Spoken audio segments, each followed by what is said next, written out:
I had lived a long life, a life filled with joys, sorrows, triumphs, and regrets. At 72, I had weathered my share of storms.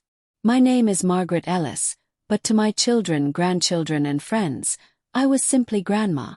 For many years, I served the Lord with all my heart. The church was my second home, my place of peace. I never imagined that the very man I trusted as a spiritual guide, a man I had known for decades, would violate the sanctity of my home and betray the trust one had in him. The day began like any other. The sun was shining brightly through my kitchen window, casting a warm golden light on the countertops where I was preparing a meal.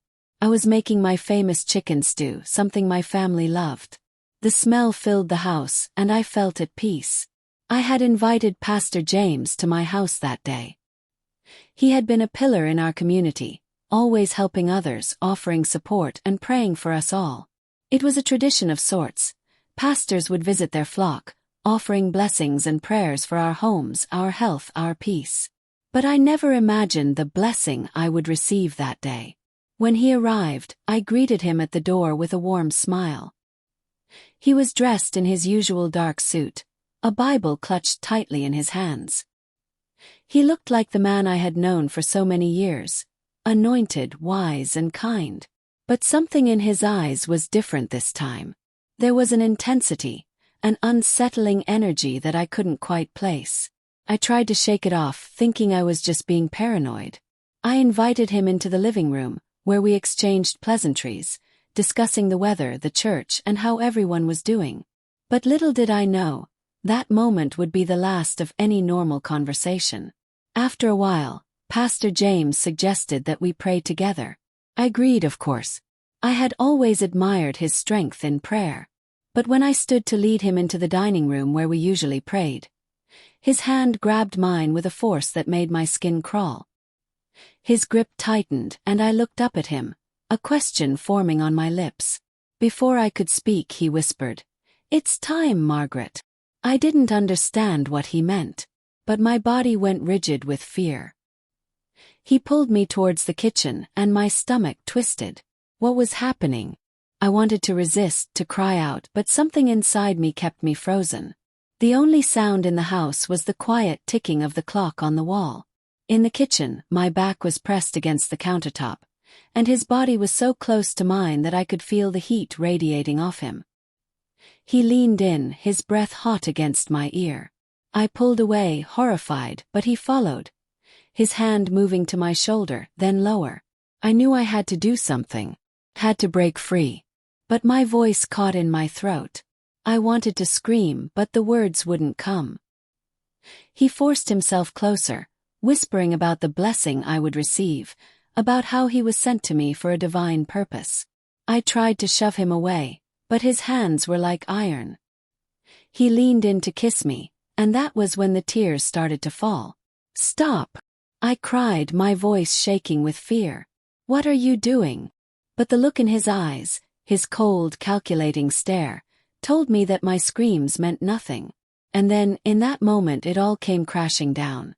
The man I trusted, the man I had spent so many years listening to, was the very one who had come to destroy me. I had never felt so helpless. My body screamed, my mind raced, but no sound came out.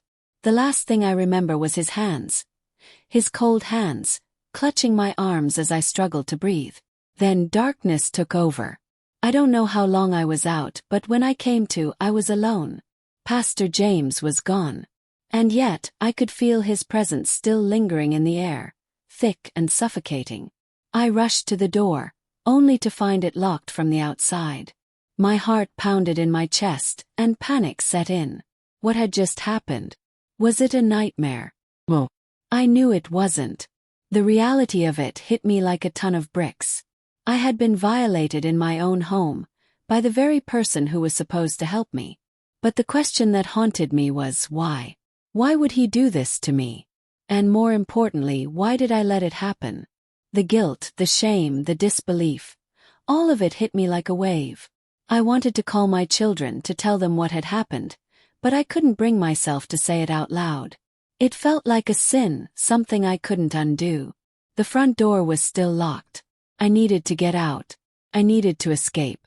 I didn't know where to go, but I had to leave. I couldn't stay there, not after what had just happened. But then, just as I was about to turn to find another exit, I heard a knock at the door. It was him. If this story resonated with you, showed you the strength of perseverance, and reminded you to trust only those who truly deserve your trust, please like, comment, and subscribe. Let me know what you think, and stay tuned for the next chapter. The knock on the door sent a jolt of terror through my body. I froze, unable to move. Felt like a cruel game, one that I had no control over. Was it him? Was he back to finish what he started? Or was it someone else? Someone who might offer some semblance of comfort? The uncertainty tore at my heart. I stepped back slowly, my hands trembling as I wiped the tears from my face. I was a mess. My hair, once neatly tied, now hung loosely around my face, matted and wild from the ordeal. My clothes felt too tight, too suffocating, like they were mocking me. I couldn't believe this was happening. This wasn't the life I had worked so hard to build. It wasn't the home I had carefully curated with love and devotion. I stood there, staring at the door, afraid of what I would find on the other side. The knock came again, louder this time. More insistent. My heart raced as I took a step toward the door, my feet unsteady, as if the ground beneath me was crumbling away. I reached for the doorknob but hesitated. My mind was spinning. Should I open it? What if it was him? Or was it someone else? Someone who had heard what happened and was coming to check on me? I couldn't risk it. Not after what he had done. But then a voice, gentle and familiar, called from the other side. "Margaret. It's me, Pastor James' wife. I heard what happened. Are you all right?" I gasped, my chest tightening. Pastor James' wife. How could she know? Had she come to check on me, or was she here for a different reason altogether? I felt a wave of confusion wash over me. Didn't make sense. Why would Pastor James' wife be at my door? And why did she sound so calm, so composed, when my world had just shattered? I stood frozen in place, my mind racing, trying to piece everything together. I knew I couldn't stay in that house any longer. But I wasn't sure if I could trust this woman. What if she was in on it too? What if she had known all along? The possibilities seemed endless, and none of them gave me any peace. The knock came again, this time more desperate, as if she was growing impatient. "Margaret, please open the door. We need to talk." I couldn't breathe. My pulse hammered in my ears as I slowly turned the knob. I had to know what was going on. I had to understand why everything had gone so horribly wrong. As the door creaked open, I found myself face to face with Pastor James' wife. She stood there, her arms crossed in front of her, her expression unreadable. She was a woman in her late 40s, with short black hair and sharp features. She was dressed in a simple black dress, but there was an air of authority about her, an unsettling calmness that made my stomach churn. Her eyes scanned me briefly before locking onto mine. "I know this is hard, Margaret," she said softly. "But we need to talk. It's not what you think." Her words were like a punch to the gut. Not what I thought. How could it not be what I thought? I had just experienced the most horrific betrayal of my life, and now she was standing there, acting like nothing had happened. I stepped back, my hand still gripping the doorframe. "What do you mean it's not what I think? What exactly is going on, Linda?" Her gaze faltered for a moment, and I saw a flicker of something. Fear? Guilt? It was gone as quickly as it appeared. She straightened, her composure returning as if it had never left. "Margaret, I need you to listen to me," she said, her voice steady. "I know you're in pain and I know what happened today was wrong. But I need you to understand that there's more to this story than you know." I wanted to scream. I wanted to shout at her to demand answers, but instead I found myself nodding weakly. I didn't know what else to do. Had to know. I had to understand what was happening, why everything felt like a nightmare that I couldn't wake up from. Linda stepped inside, her movements slow and deliberate. She glanced around my kitchen, taking in the empty space, the untouched meal I had been preparing. There was a look of pity in her eyes, but it wasn't the kind of pity I wanted. It was the pity of someone who knew more than they were willing to admit. "Margaret, this isn't the first time this has happened," she said, her voice barely above a whisper. My heart stopped. "What do you mean? How could this have happened before?" "He's a pastor, Linda. He's supposed to help people. He's supposed to be a man of God." Linda's face softened, and she sighed deeply, as if the weight of something heavy had just been placed on her shoulders. She looked at me, her eyes full of sorrow. "There's something I need to tell you, something that's been hidden for years. But I can't do it here, not like this. I need you to come with me, Margaret. There's a safe place where we can talk. You'll be safe there, I promise." Safe. I didn't know if I could trust her. The last few hours had shattered everything I thought I knew. But something in her tone, in the way she looked at me, made me hesitate. Could I really trust her? Could I trust anyone? The decision seemed impossible, but I had to make it. My mind was reeling, and I felt like I was about to lose control.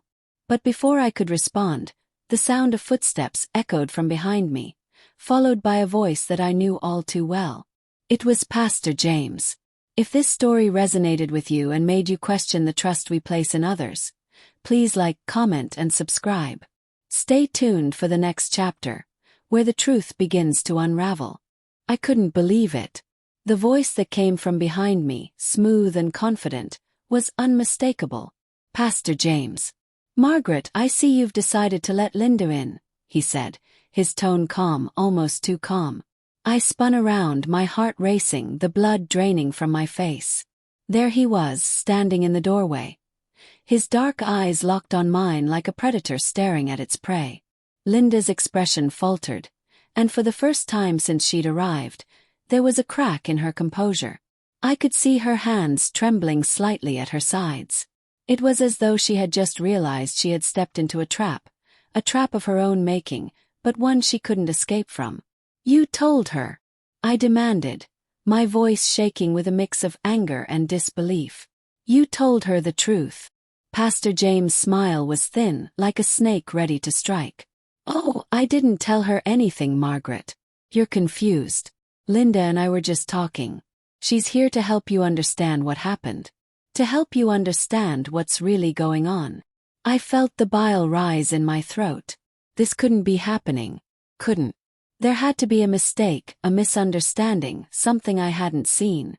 But as I looked at him, the man I had trusted, the man who had spent so many years as the spiritual leader of this community, I knew deep down that there was no misunderstanding. "I don't want to hear it," I said, my voice barely above a whisper. "Not from you, not from anyone. What you did to me in my own home. That will never be forgotten. I don't care who you are. You've betrayed me." Linda stepped forward, her hand reaching out to touch my arm. Her fingers were cold against my skin, and I jerked away instinctively. "Margaret, please listen. It's not as simple as it seems. There's more to this. More than you could ever know." Pastor James nodded, a smirk playing at the corner of his lips. "You see, Margaret," he began, his voice silky smooth, "this wasn't just about me blessing you. This is about power I've had for a long time. Power I've been given.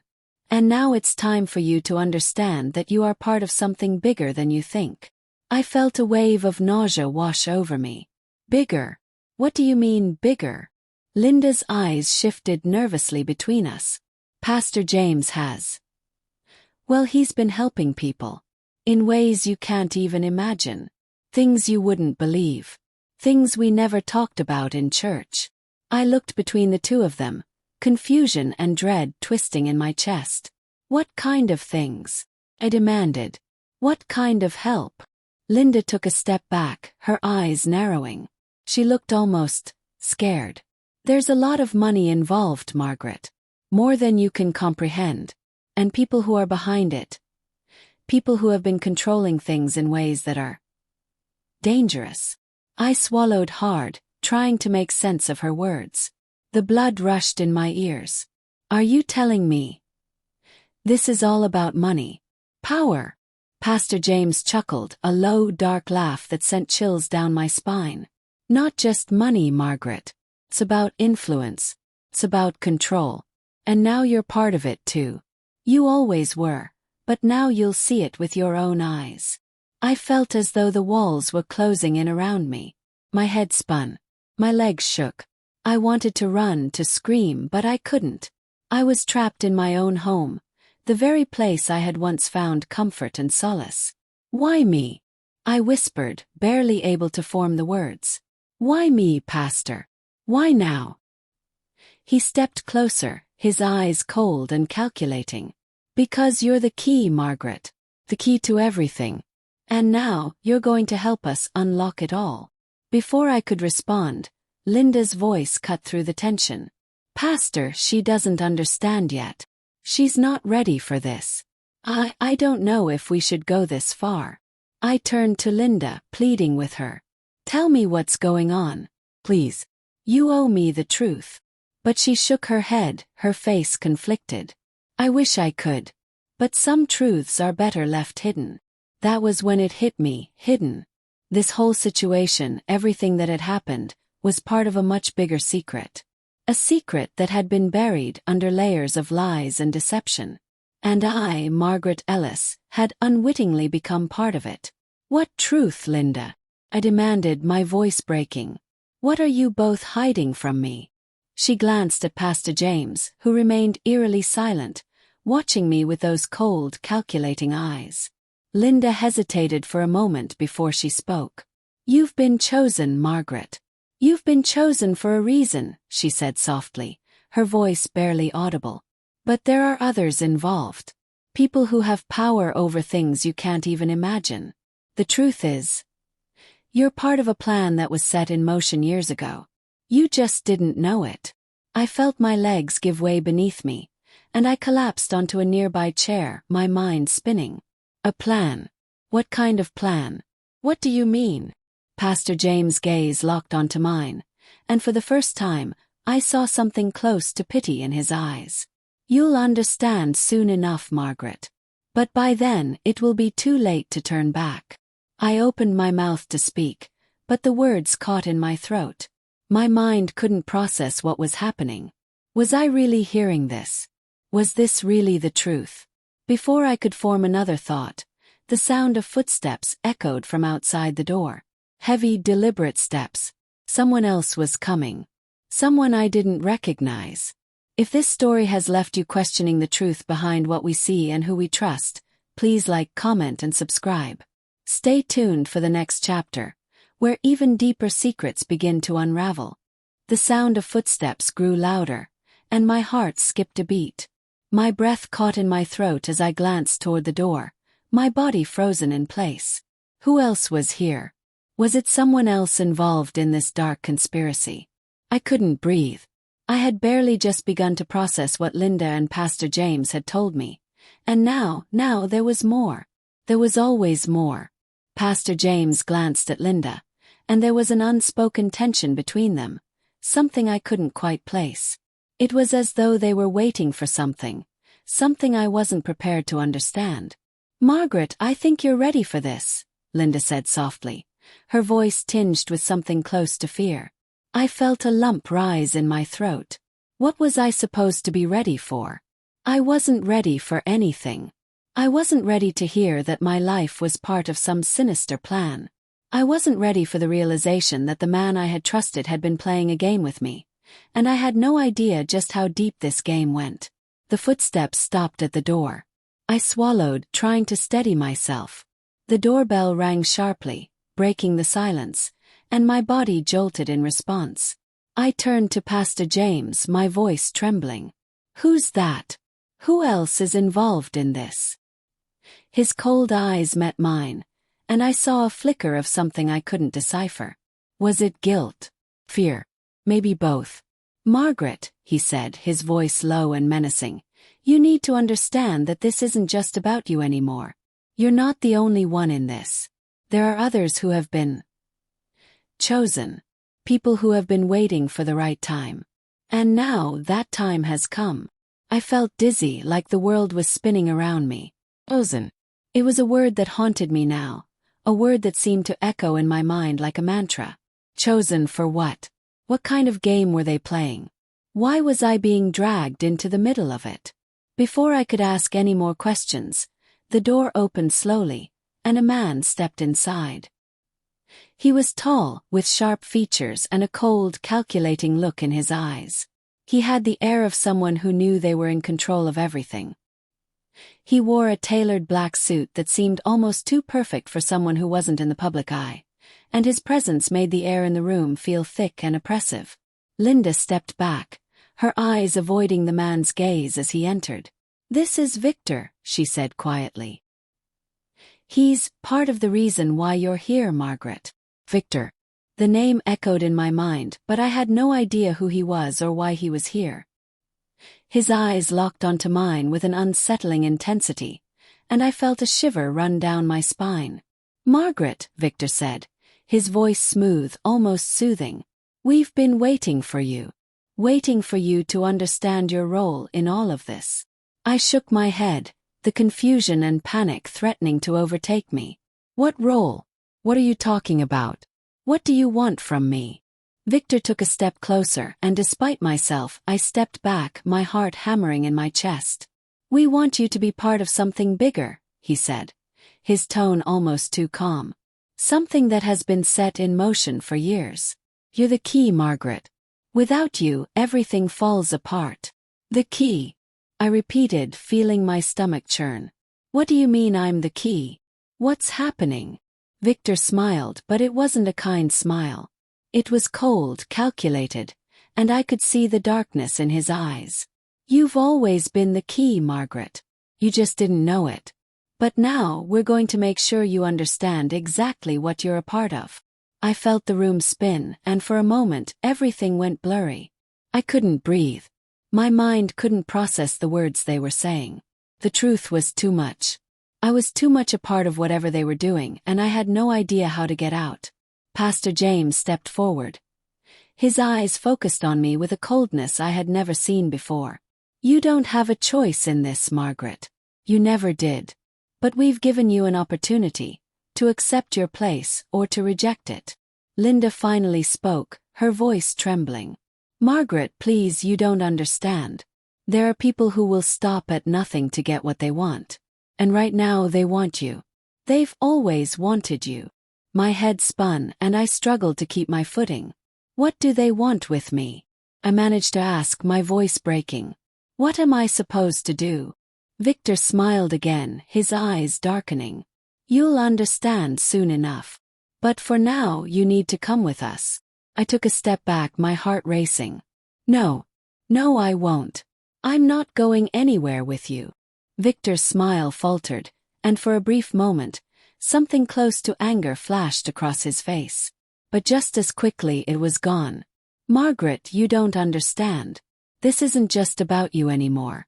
This is bigger than you. Bigger than all of us." "Then why me?" I whispered, my voice barely audible. Victor's eyes softened for a brief moment, and then his voice grew cold again. "Because, Margaret, you're the one who can make this all happen. The one who can change everything. And now you need to make a choice." I felt trapped, suffocated by the weight of his words. There was no escape, no turning back. The decisions made long before I even realized it had started had brought me to this moment. But the choice they were offering me was a lie. I knew it. Before I could speak, Linda moved toward me, her voice barely a whisper. "You need to listen, Margaret. You're running out of time." As I turned to her, I felt the chill of something colder than fear crawl up my spine. And then, just as quickly as they had entered, they were gone. I stood in the silence, my heart pounding in my chest. What was happening? Who were these people? What were they really after? But I couldn't even begin to answer that question because just as the door slammed shut behind them, my phone rang. The name on the screen made my blood run cold. It was my daughter. If you're as shocked as I am by the twists and turns in this story, please like, comment, and subscribe. Stay tuned for the next chapter, where even deeper secrets are revealed, and the truth about Margaret's past finally comes to light. The phone continued to ring, its sharp tone cutting through the silence like a blade. I stared at the screen in disbelief. Why was she calling now? My heart pounded in my chest, each beat sending ripples of dread through my body. My daughter Sarah was the last person I wanted to hear from at that moment. But then, maybe she was the one person I needed to talk to. Maybe she could help me make sense of everything that was happening. I hesitated for a moment, my fingers hovering over the screen. What could I say to her? How could I explain to her that the man who had been like a spiritual father to our family had just violated me in my own home? And how could I possibly tell her about the dark conspiracy that had unfolded before my very eyes? It was too much.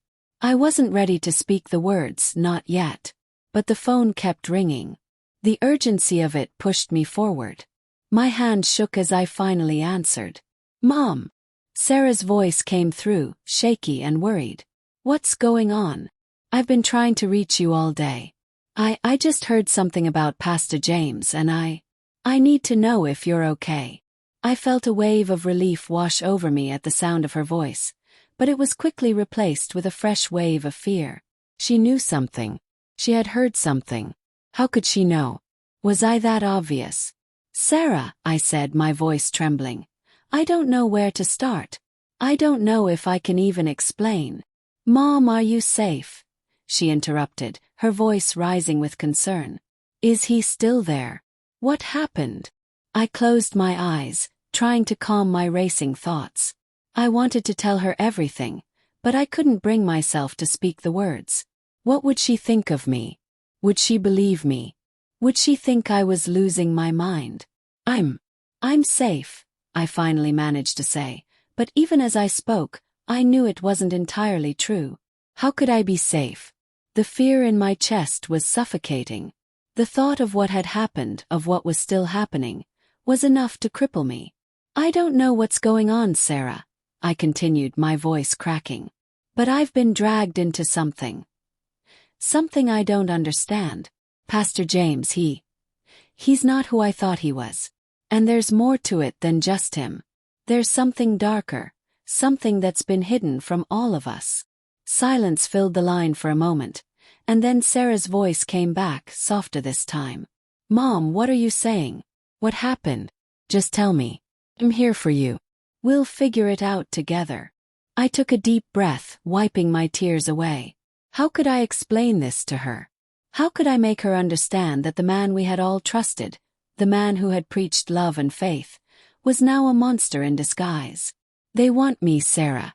Pastor James and the people behind him. They've been planning something for years, and I'm part of it. I've always been part of it. I don't know why. But they've chosen me.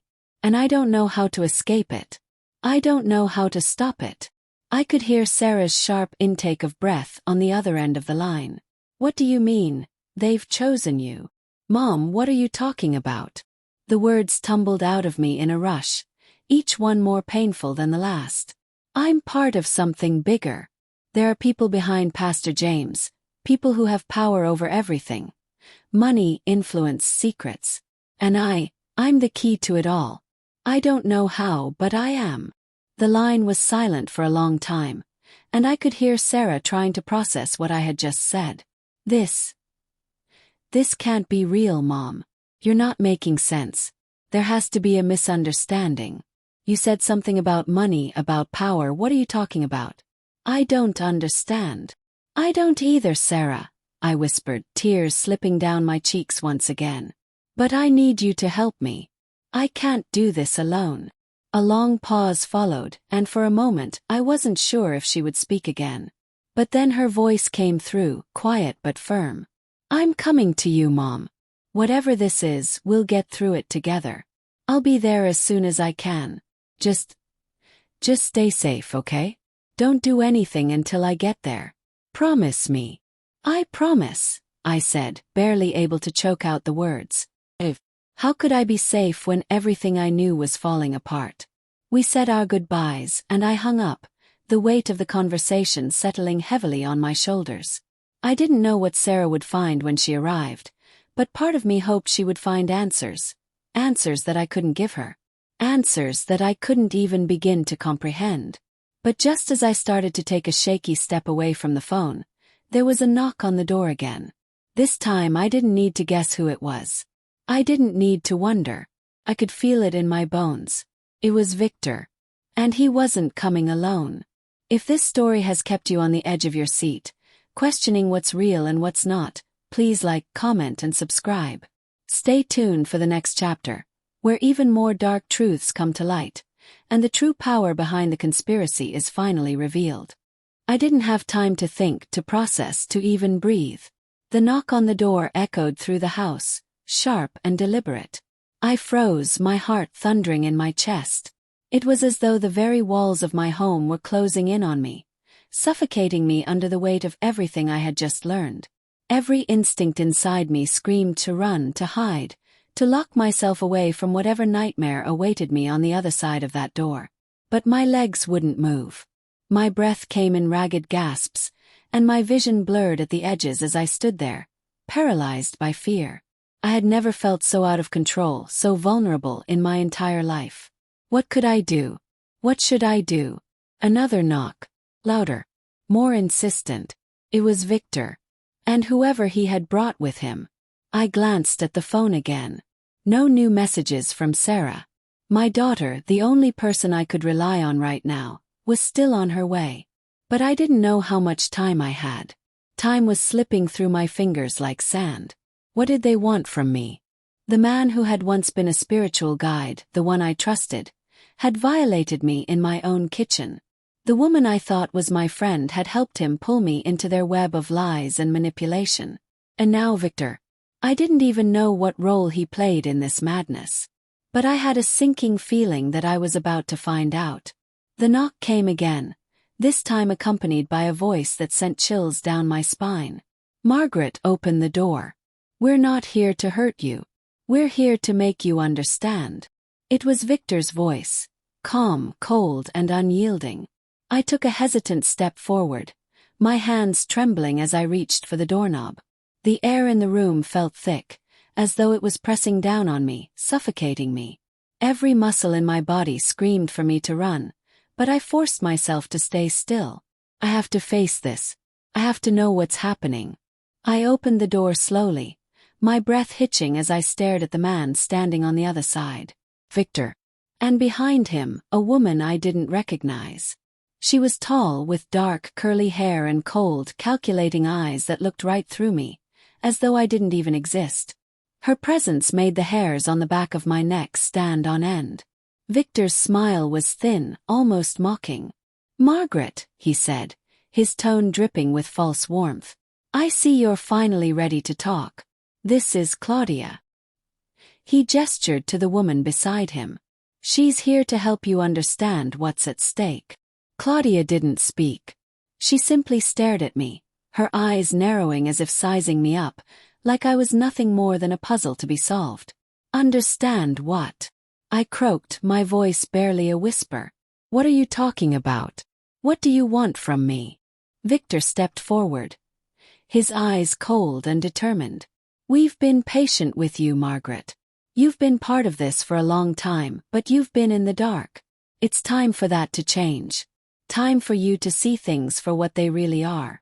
Claudia's lips curled into a thin smile as she stepped inside, her gaze never leaving mine. You're the key to all of this, Margaret. You've always been. It's just taken us some time to find you. I felt the blood drain from my face as I staggered backward. Key. The words hit me like a punch to the gut. It was the same phrase Pastor James had used. The same phrase Linda had whispered. What did they mean by that? What was I really a part of? Victor closed the door behind him, his movements slow and deliberate. You think this is all random, don't you? You think this is just a series of unfortunate events, but it's not. This has been planned for years. I shook my head, trying to make sense of the madness that was unfolding before me. I don't understand. What do you want from me? What have I been chosen for? Claudia finally spoke, her voice sharp and commanding. It's not about what we want from you, Margaret. It's about what you will do for us.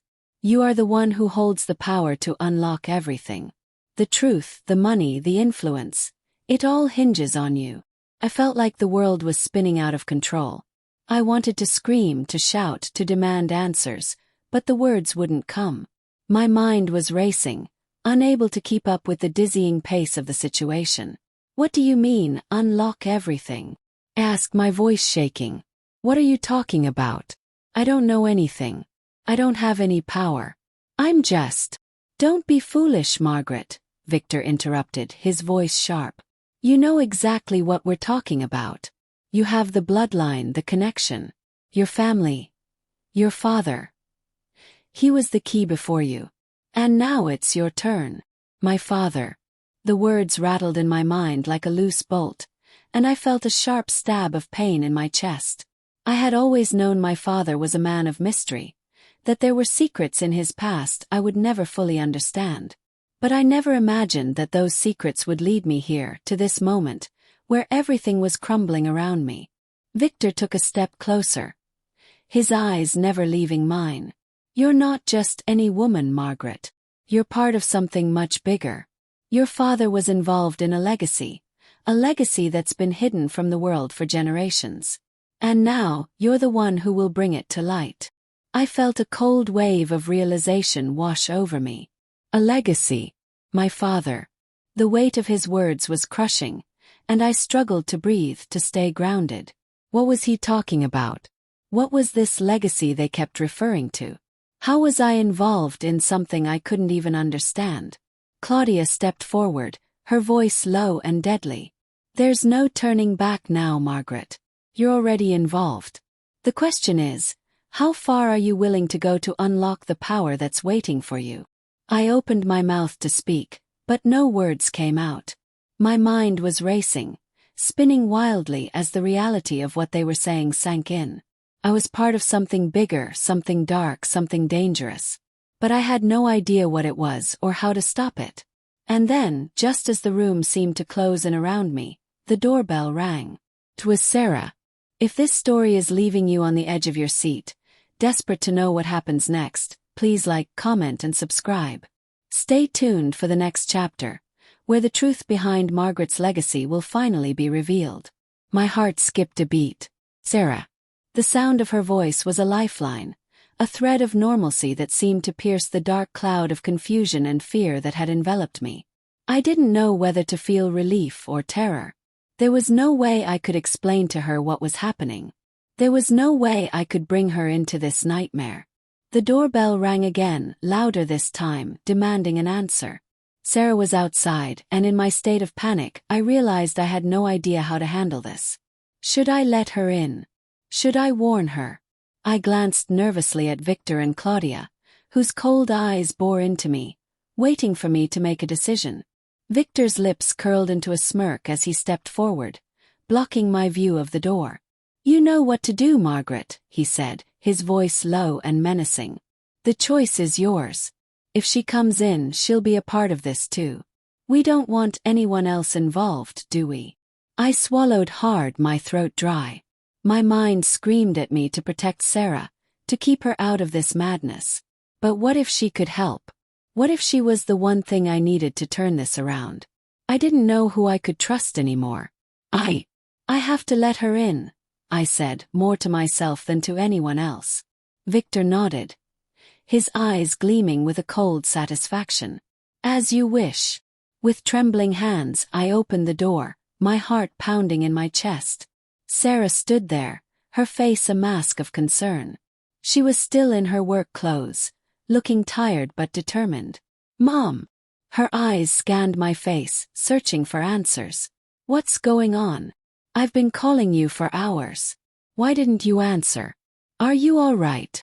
Before I could respond, Sarah stepped inside, her gaze shifting between me and the two strangers standing in the middle of the living room. She looked at Victor and Claudia, her eyes narrowing as she assessed them. There was something in her posture, something protective, that made me feel a slight flicker of hope. Who are they, Mom? Sarah asked, her voice steady but filled with suspicion. What's going on here? I felt a knot tighten in my stomach. How could I possibly explain this to her? How could I make her understand the magnitude of the situation when I didn't fully understand it myself? Victor stepped forward, his hands clasped in front of him. This is a private matter, Sarah. You shouldn't be here. You don't understand what's happening, and frankly, you don't need to. Sarah's eyes widened, and her protective instinct kicked in. What's that supposed to mean? Who are you to tell me what I can or can't understand? I'm not leaving until I know what's going on. Claudia's lips curled into a sly smile. She's right, Margaret, she said, her voice dripping with condescension. Your daughter has a right to know. It's time. Sarah's gaze flickered between me and the two of them, her confusion deepening. Mom, what is this? Why are you acting like this? I could barely look at her. I didn't know what to say, where to begin. My mind raced, but every word felt like it was too much, too heavy to put into a sentence. Victor cleared his throat. Margaret, I think it's time for you to tell her. Tell her everything. I wanted to scream. I didn't want Sarah to know. I didn't want her to be involved in this nightmare, to become part of this twisted game. But there was no escaping it anymore. No hiding from the truth. I took a deep breath, and the words came out in a rush, tumbling from my lips like they had been waiting to escape for too long. Sarah, I don't know how to explain this, but Pastor James, he didn't just come to bless my home. There's something bigger, something I didn't know about. There's a group of people, including him, who have been using me. They've been using me for something they've been planning for years. I'm part of something, a legacy, a plan that I don't even understand, and I don't know how to stop it. Sarah stared at me, her face a mixture of disbelief and confusion. What are you saying, Mom? This sounds insane. I know, I whispered. I didn't ask for this. I didn't want any part of it. But they've chosen me. There's something about my bloodline, something about my father that's connected to all of this. I don't know exactly what it is, but they're going to make me unlock it. They want me to be the key to something dark.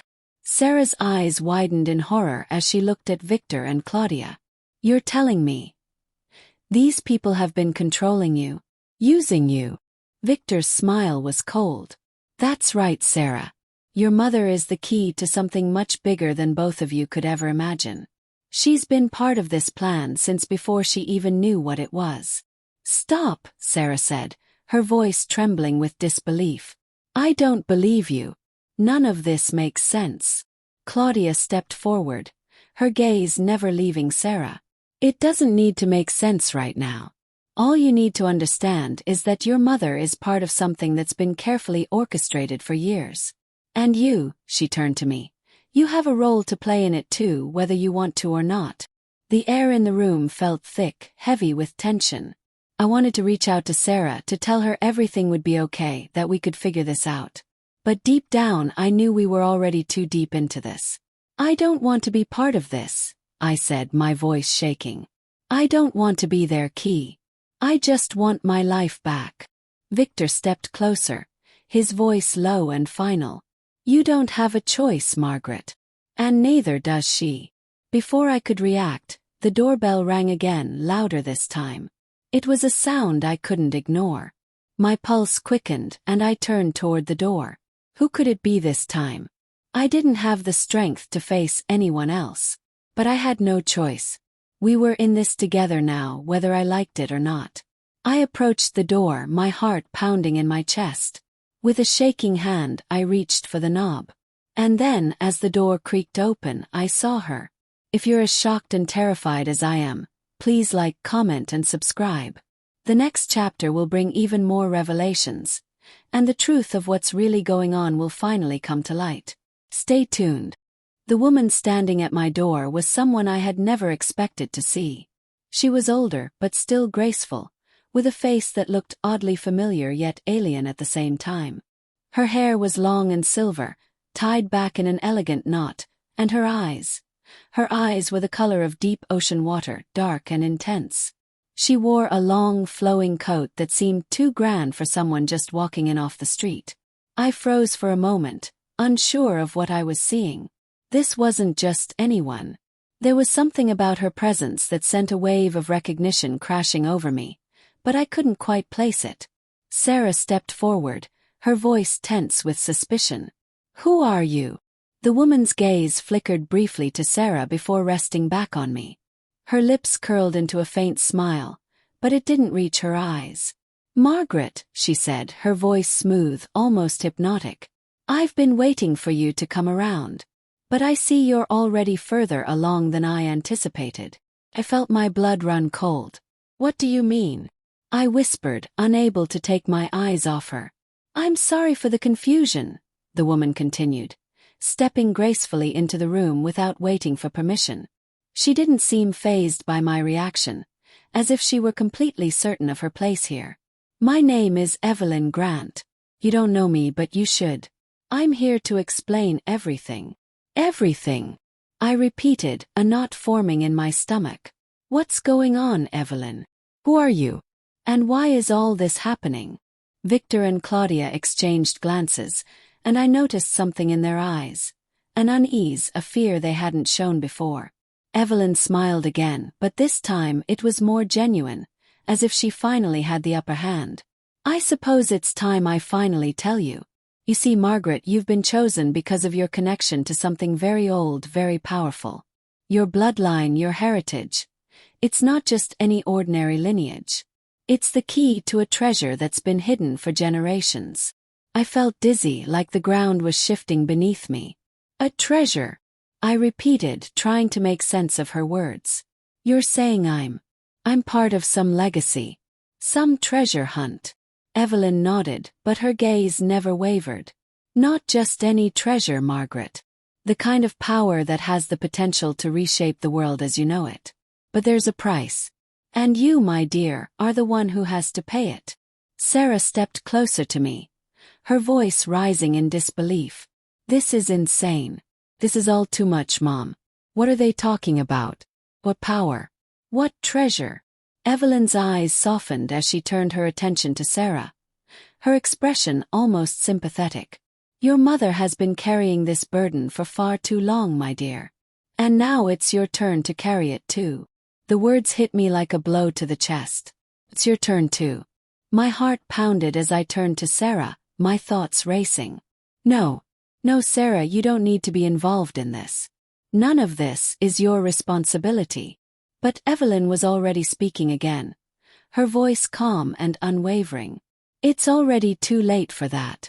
You both are part of it. Your family has been chosen to unlock the treasure, Margaret. You just didn't know it. But now the time has come." I felt as if I was suffocating, the weight of Evelyn's words pressing down on me. "Chosen, treasure, power." It all sounded so absurd, so impossible. And yet, looking at the cold faces of Victor, Claudia, and Evelyn, I knew they believed every word of it. There was no denying that they had a plan that was unfolding, whether I was ready for it or not. "What is it you want from me?" I asked, my voice barely above a whisper. "What do you need me to do?" Evelyn's expression remained unreadable. "It's not about what we need from you, Margaret. It's about what you need to do. The power that has been hidden, the treasure, it's locked away. And only you and your daughter can open it. But first, you must make the choice." I felt like the room was spinning. The air was thick, and every breath felt harder to take. Make the choice. What choice? What am I supposed to do? Evelyn took a step forward, her gaze never leaving mine. "You must decide if you're willing to claim what's rightfully yours. The treasure, the power, it's all within your reach. But there's a cost. A heavy one."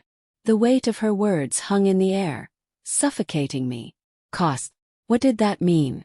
What would I have to give up to claim whatever it was they were offering? "I've already lost everything," I said quietly, my voice breaking. "I don't have anything left to give. What more do you want from me?" Claudia stepped forward now, her voice cold and sharp. "It's not about what you have, Margaret. It's about what you can do. You have the power to change everything. You can open the door to something greater than you've ever imagined. But first you must decide. Will you walk through that door, or will you turn away?" I felt my hands trembling at my sides. I wanted to run, to escape, but the words felt like chains, keeping me in place.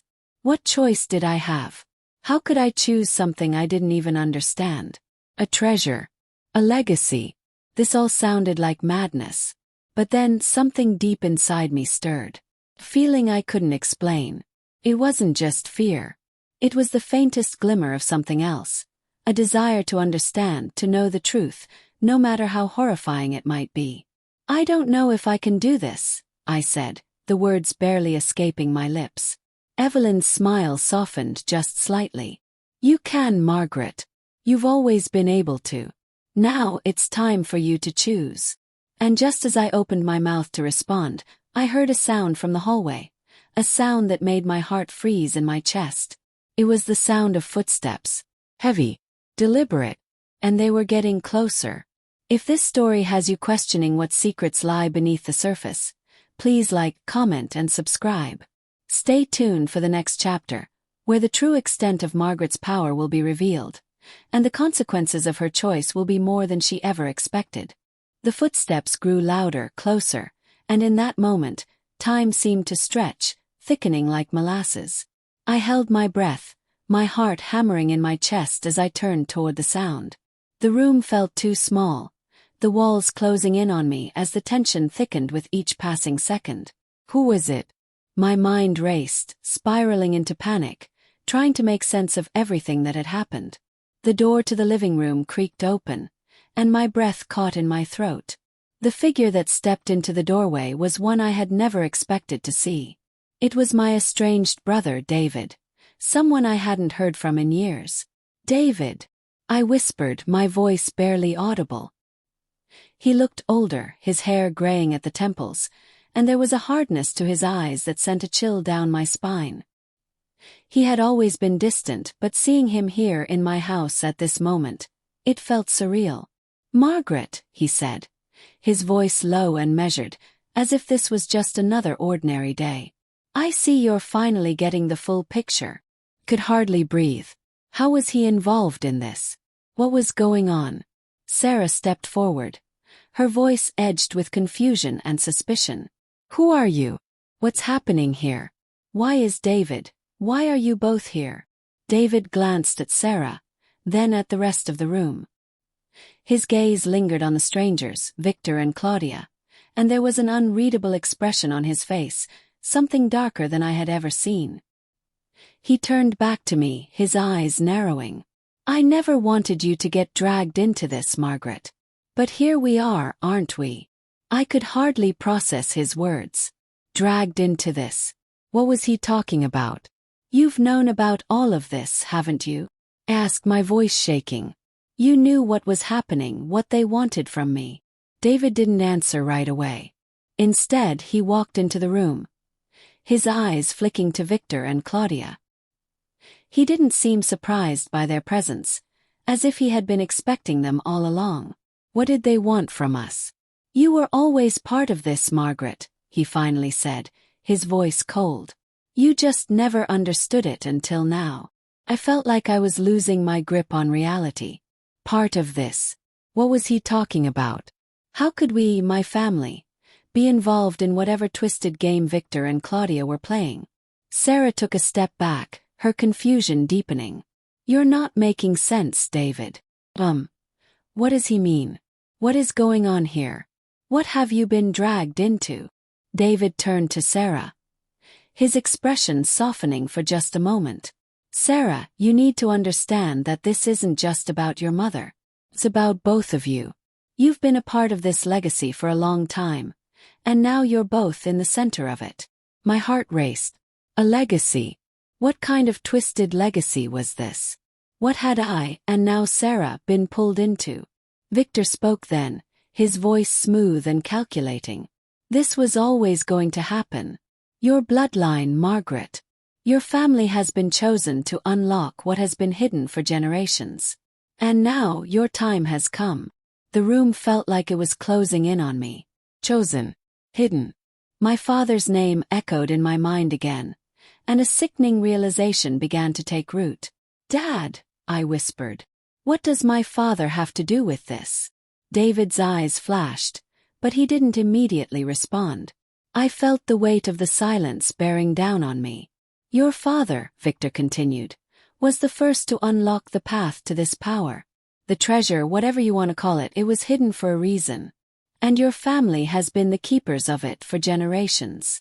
I could feel my chest tightening. The words felt like they were suffocating me. What power! What treasure! My voice was barely a whisper. Claudia finally spoke, her voice cold and cutting. The treasure is not gold or jewels, Margaret. It's control. It's influence. And it's time for your family to claim it. You and Sarah are the last link in the chain. Sarah's face twisted with confusion and disbelief. No, this doesn't make sense. This is all some kind of lie. David turned to her, his gaze sharp. It's not a lie. You don't understand it now, but you will. The power has been passed down from generation to generation. And now it's your turn. All of it is yours for the taking. But there's a price. Stop, I said, my voice breaking. What price? What are you asking me to do? I can't be a part of this. Victor stepped closer, his cold eyes never leaving mine. The price, Margaret, is that you must take your place in this legacy. You must unlock what your father started. You must carry the burden of what's been waiting for you. I recoiled, shaking my head. No, I won't. I refuse to be a part of this. I didn't ask for any of this. David's face hardened, his jaw tightening. You don't get to refuse, Margaret. You've been a part of this since the day you were born. This is your inheritance. And now you must claim it. The weight of his words hit me like a ton of bricks. Inheritance. That word, that idea, it felt like a curse. A curse that had been passed down through generations, waiting for me to accept it. But I didn't want it. I didn't want any of it. I looked at Sarah, my eyes pleading with her to understand. Sarah, you can't be a part of this. I won't let you. I can't lose you too. Her eyes were wide with fear and confusion, but she didn't speak. I knew she didn't fully understand what was happening. None of us did. But I couldn't bear to drag her into this nightmare. Victor smiled, sensing my hesitation. You don't have a choice, Margaret. None of us do. We are all bound by this legacy. And then, as if to seal my fate, there was a loud crash from the other room. The sound of something heavy falling to the floor. My breath caught in my throat. What now? Without a word, David turned toward the noise. His face darkened. It's time, he said, his voice cold and final. If you're as desperate to know the truth as I am, please like, comment, and subscribe. Stay tuned for the next chapter, where the final pieces of the puzzle will fall into place, and the true cost of Margaret's legacy will be revealed. The crash echoed through the house, reverberating in the silence that followed. My heart raced, my breath shallow as I turned toward the noise. Every fiber of my being screamed to turn away, to escape, but there was nowhere to run, nowhere to hide. I was trapped in my own home, surrounded by people who knew far more than I did, people who seemed to hold the strings of my fate. And Sarah, my sweet, innocent daughter, was caught in the web with me. David's expression hardened as he motioned toward the hallway. Stay here, he said, his voice tight, as though he had already prepared for what was about to happen. He didn't even wait for a response. He walked swiftly toward the noise, his footsteps echoing like a drumbeat of inevitability. I stood frozen for a moment, my body shaking with fear and confusion. What was happening? What did I just get pulled into? I glanced at Sarah, whose face was pale and tense with worry. She stepped closer to me, her hand reaching for mine. Mom, what is all this? What are they talking about? The legacy. The treasure. I squeezed her hand, my heart breaking for her. I don't know, sweetheart. I don't know any of it. I didn't ask for this. But we're stuck in it now. We can't get out of it. Her face twisted in confusion and disbelief. But I saw something else in her eyes too. Fear. The kind of fear that only comes when you realize there's nothing you can do to change your circumstances. She was scared, and rightfully so. We both were. We stood there, waiting in the quiet tension, unsure of what would happen next. The minutes seemed to stretch on forever, every sound in the house amplified by the thick silence. Then, just as I thought the air would suffocate me, David's voice came from the hallway, his tone sharp and commanding. "Margaret, get in here. Now." I didn't question him. There was no time. I didn't have a choice. With a final, fleeting glance at Sarah, I nodded and hurried toward the hallway. As I moved, my legs felt like jelly, like they might give out beneath me at any moment. I had no idea what was happening or what I was walking into, but I had to follow. For Sarah. For me. The hallway was dark, and as I approached the living room, I could see the outlines of David and the others standing in the shadows, their eyes trained on something I couldn't see. I stepped closer and then I saw it. The object on the floor. Box. A large wooden chest, covered in dust, as if it had been hidden away for years. It was old, worn, but unmistakably valuable. My pulse quickened as I stared at it, my breath catching in my throat. The chest was ancient. The wood had darkened with age, and the intricate carvings along its edges looked like something out of a forgotten legend. "This," David said, his voice low, "is what we've been waiting for." I could feel the weight of his words pressing down on me. Waiting for? For what? And why had it been hidden in my home? Victor stepped forward, his eyes gleaming with an unsettling mix of greed and excitement. "It's time, Margaret. Time to open it." I shook my head, taking a step back. "No, I won't open it. I don't even know what it is. What's inside that box?" David's expression softened, but there was no warmth in his eyes. "It's your inheritance, Margaret. Your legacy. Everything your father worked for. Everything he was preparing for you." The pieces were finally starting to fall into place. But I didn't want to hear any of it. I didn't want to know. It all felt too much. Too heavy. And I couldn't shake the feeling that opening that chest would be the point of no return. "No," I said again, my voice barely a whisper. "I don't want it. I didn't ask for this. I don't want any part of this legacy." But Victor wasn't listening. He stepped forward, his hands hovering over the chest, preparing to open it. "It's too late, Margaret.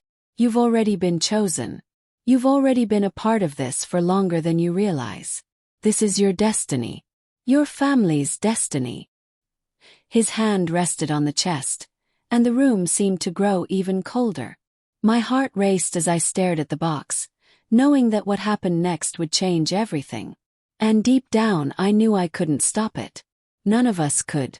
"David, please," I said, my voice breaking. "Please don't make me do this." But David's face hardened. "It's already done, Margaret. You don't get to walk away from it now."